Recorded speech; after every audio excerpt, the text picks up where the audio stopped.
awa dowladda Iran waa hanjabtay taliyaha isku xirka howlgallada ee taliska dhexe ee Khatamul Anbiya la yiraahdo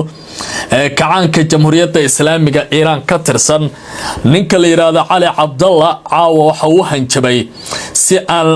ka duwan maalmihii la soo dhaafo dowladda Iran waxaad moodaa hadda wajiga kaliya isku diyaarisay inay tahay dagaal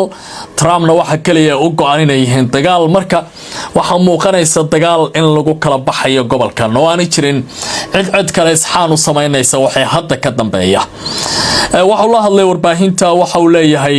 inaga waan ognahay dhagaraha la maleegayo Mareykanka waxa uu damacsan yahay Trump inuu maalinba yiraahdo dib ayaan u dhigay waan la soconaa ayuu leeyahay qorshaha howlgalkooda maanay gaarin laakiin gabagabo ku dhow yahay waxay ka helaan iyaga ayaa iskale waxa inta ku daray in ay bilaabi doonaan jabhada cusub oo dagaalka oo jahooyin xitaa aan la filan karin ay weerarada ka iman karaan taasoo iminka qubarada wax taxliilinaysa aad isku weydiinayaan jabhadahan dowladan ay tilmaamayso waa Iran xagee ka iman karaan darbaaxooyinka Mareykanka xagee uga dhici karaan oo ay isu diyaariyaan iyo howlgallada ay sameynayaan qubarada qaar oo arintan falanqeynaya sida wargeyska Ra'yul Yawm oo kale waxa uu soo qaadanaya laba meel inay wax ka dhici karaan kow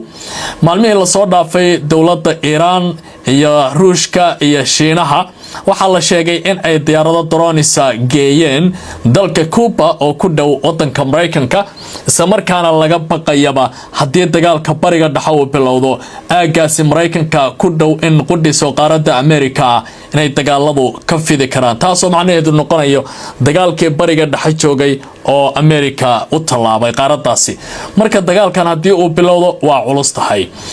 jabhada kale oo la firan karo waxay tahay xalay sida tabinteennii kula socoteen waxa hadlay ninka Cabdimalik Al-Houthi ahaa waxa uu ku dhawaaqay in dagaalka ay gali doonaan hadii Iran weerar lagu qaado isla markaana xiisada dhacaysa ay noqonayso mid dhinacyada aysan mahadin doonin oo dagaalkan meelo uusan weliga gaarin uu ka holci doono walaaca la qabo maxay tahay sida la socotaan dowladda Mareykanka waxay saldhigyo ku leedahay geeska Afrika si gaar ah wadanka Djibouti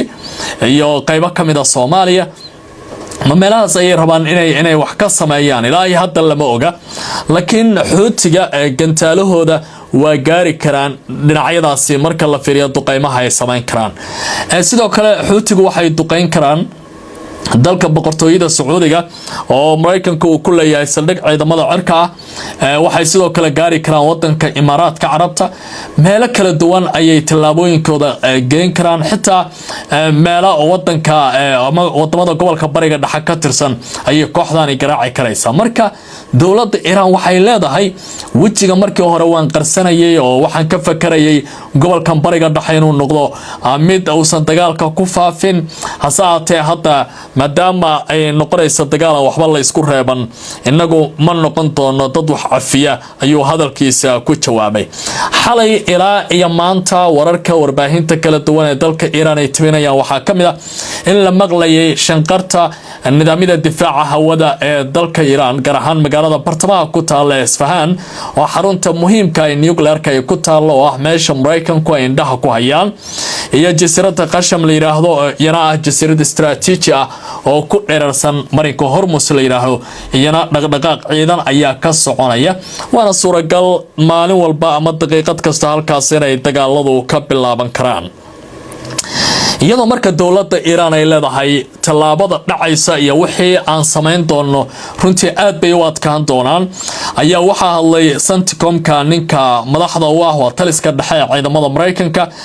Brad Cooper oo kamid ahaa ragga Iran ay lacagta dul dhigtay madaxooda ninka waxa uu leeyahay wadankan Iran la yiraahdo horta mushkilad weyn ayaa ka soo socota oo nin ama wadan sahlan ma aha marka la eego tilaabooyinka militariga dhaqdhaqaaqyada ay sameynayaan iyo isku dabaridkooda waxa uu leeyahay markaan eegno dibadbaxyadii 7 April dhacay oo kale iyo waxyaabaha wadankaasi ka soconaya waxayna tusayeen in kumanaan qof la dilay inta dibadbaxyada looga soo horjeedo dowladdu ay socdeen waxa uu leeyahay markii weerarka uu dhacay lagu qaado wadankaasi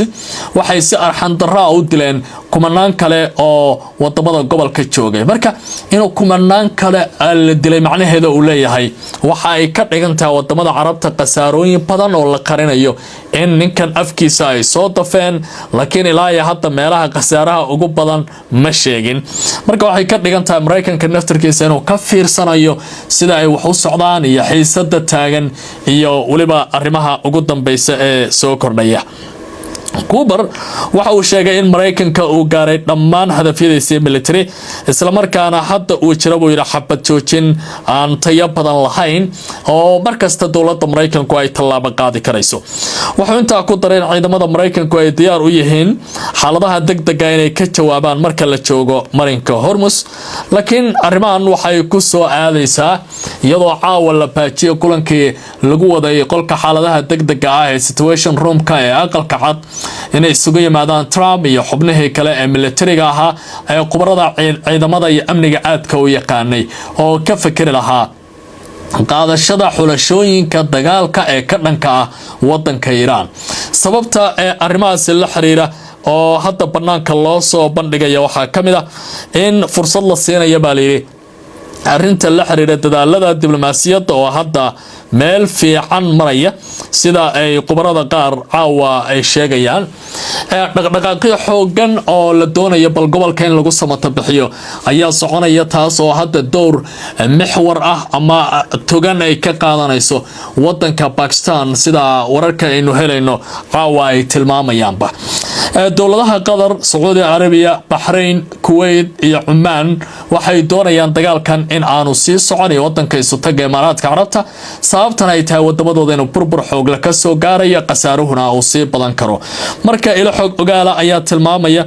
in faragelin ay sameeyeen baliiro hogaamiyaal Khaliija ayna door weyn ka ciyaarayaan joojinta duqeynta military ee la qorsheeyay iyadoo laga cabsi qaba in dagaalka uu dib u dhaco ama uu dib ugu ballaarto baa la leeyahay gobolka bariga dhexe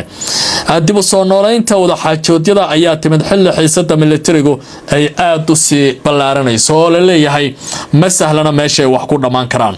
falanqeeyalku waxa ay sheegayaan in kastoo albaabka diblomaasiyadda wali uu furan yahay baa la yiri ama uu sii furnaan karo hadafka ku saabsan sida heshiis lagu gaaro madhawa oo xaaladiisa aad bay u fog tahay sida wararka caawa la baahinayo ay tilmaamayaan in kastoo carabta dadaaladan dhacaya si jiidanka diblomaasiyadda iyo waliba dhaqdhaqaaqa Pakistan ay u aragto inay ku sii nafisayaan oo ay kaga badbaadayaan gantaalaha dawladda Iran iyo waliba tacadiyada ka ballaaran karo gobolka ee hoos u dhigaya dhaqaalahooda ay hadda u caalayeen balse xal loogu heli lahaa haddana waxyaabaha kale ee caawa la yaab kale waxa kamid ah in nidaamka Israa'iil ay leeyihiin ninkan Trump la yiraahdo isku halayn ma leh sababtuna waxay tahay qorshooyinkii militariga ahaa ee loo baahnaa in la qariyo isagaaba warbaahinta ka hor sheegaya ama taleefanadiisa ayuu haystaayo through social ayuu ku qorayaa taasoo dunidana si fudud ku gaaraysa marka dawladda Iran inta laaba laga qaado degdega wax hadda suuragala ma noqonayso aan dib u eego channelka 12aad ee nidaamkaasi ayaa sheegay in Israa'iil ay si weyn ula yaabtay go'aanka madaxweyne Trump uu dib ugu dhigay baa la yiri weerar military oo ka dhan ah Iran iyadoo la sheegay in Tel Aviv lagu wargeliyay arrintan daqiiqadihii ugu dambeeyay oo ciidamadu iyo pilotidu ay saarnaayeen diyaaradaha isla markaana ay rabeen hawada inay galaan oo ay garaacaan wadanka Iran warbixintu waxay xustay in Trump uu hakiyo weerarka kadib codsi ka yimid dalalka Qatar, Bahrain, Sacuudiga iyo Imaaraadka kuwaasi oo ku booriyay in la siiyo wada xaajoodka fursad dheeraad ah in kastaba la leeyahay wargeyskan uu leeyahay aan wali la gaarin go'aan rasmi ah oo kama dambaysa haddana ciidamada Israa'iil ayaa la sheegay inay isku diyaarinayaan xaalad kasta oo suuragal ah haddii Trump amraba la yiri weerar degdeg ah la qaado janalka 12aad ayaa sidoo kale shaaciyay in ciidamada Mareykanka iyo Israa'iil ay sameeyeen baaritaan wada jira oo ku saabsan dagaalkii ugu dambeeyay Iran